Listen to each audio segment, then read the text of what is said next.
అనేక సంక్షేమ పథకాలని నరేంద్ర మోడీ గారు 2014 నుంచి ప్రవేశపెట్టడం జరిగింది. ఈరోజు దేశం ఆర్థిక వ్యవస్థలో 3వ స్థానంలో ఉందంటే నరేంద్ర మోడీ గారే కారణం.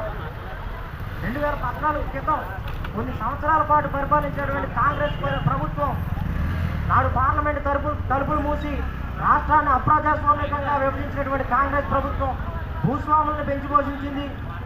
సైనికులకి భద్రత లేకుండా చేసినటువంటి పరిస్థితి కాంగ్రెస్ ప్రభుత్వం.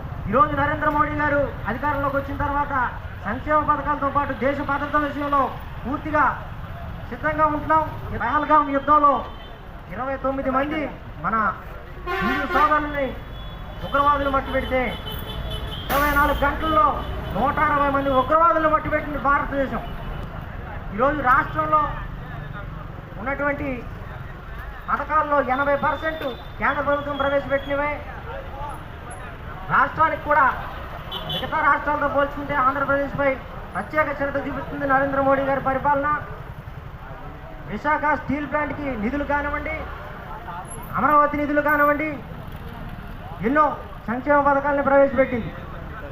కాబట్టి వికసిత భారత్ 2047 నాటికి భారతదేశం మొదటి స్థానంలో ప్రపంచ దేశాలతో పోటీ పడే విధంగా ఉంటుందని చెప్పి ప్రజలందరికీ తెలియజేసుకుంటూ ధన్యవాదాలు తెలియజేస్తాను.